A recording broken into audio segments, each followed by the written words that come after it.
Hey guys, it's Raul again, and today I'll be sharing with you my February reading update. So this is going to be more like a traditional kind of end of month wrap up because I didn't have any books in February that carried on into March that I was reading, and my TBR basically for March is just March Mystery Madness. I've posted a video of all the books that I'm planning to read for March Mystery Madness, so I will link it on the screen if you guys want to check out everything that I will be reading in March.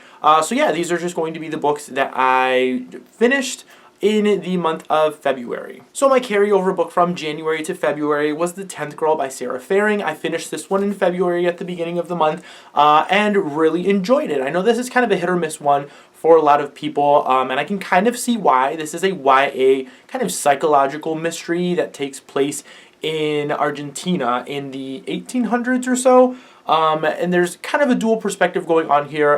In the 1800s, there's a teacher that goes to teach at this school. She's brand new, and she's kind of it's this exclusive kind of boarding school. So she's selected to go teach at this school, and there's this mystery revolving around this 10th girl. So there are only 10 girls every semester that are allowed to go to this school because it's that exclusive, but there are only 9 girls that are there. There's a mystery again revolving around this 10th girl that she's trying to kind of figure out, and then at the same time there's this second perspective of what seems to be a ghost that's kind of seeing everything take place. It's a little bit confusing at the beginning. You really don't know what's going on between these two perspectives because they're giving you somewhat of 2 different years or 2 different timelines, but they're both taking place together, and they eventually end up making sense later on once the whole twist is revealed. But I thought it was really interesting.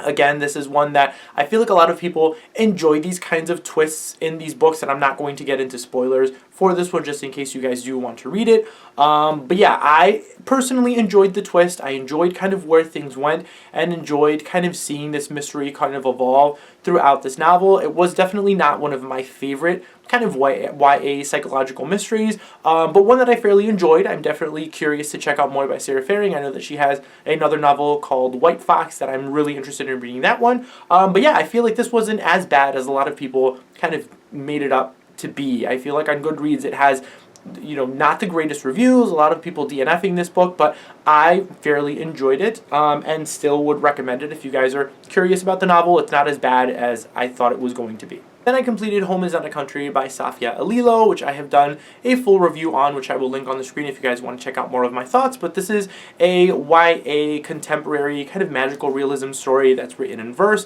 that follows our main character Nima, who is a Muslim girl, and she kind of imagines this alternate life for herself. So if certain decisions or certain things, events hadn't happened in her life, what would her life have been like if she had been named something completely different? What would her life have been at the time? It deals with a lot of, family issues and racism and obviously, just things between her and friendships and everything. I thought it was an absolutely beautiful story. I'm not, again, going to get into too much detail here, so if you want more of my thoughts, you should definitely check out that video. But I thought it was wonderful. I thought the story was absolutely beautiful, very well written. I really enjoyed the writing style, and, the story is written in verse. I really personally enjoy.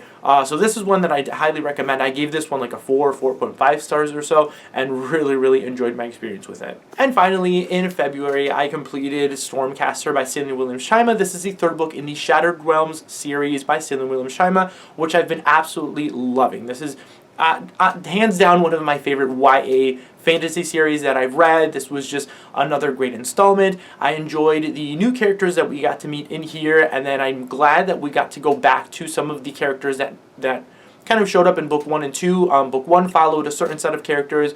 Book 2 followed a different set of characters, and the characters in book 1 we don't really get to see in book 2 at all. So I'm glad that in this one, yes, we're introduced to some new characters again at the very beginning, but very quickly we go back to kind of these other 2 groups of characters that were present in book 1 and 2, and they kind of all come together in this one, which I'm really excited about. I'm really excited to read the final book in this series and kind of see everything come together and this kind of epic conclusion that this series has been building up towards. I'm definitely enjoying this series more than I did the Seven Realms series. I feel like this one is just more developed. There are a lot more things going on, a lot more characters, and a lot more storylines to kind of follow, but still just very exciting.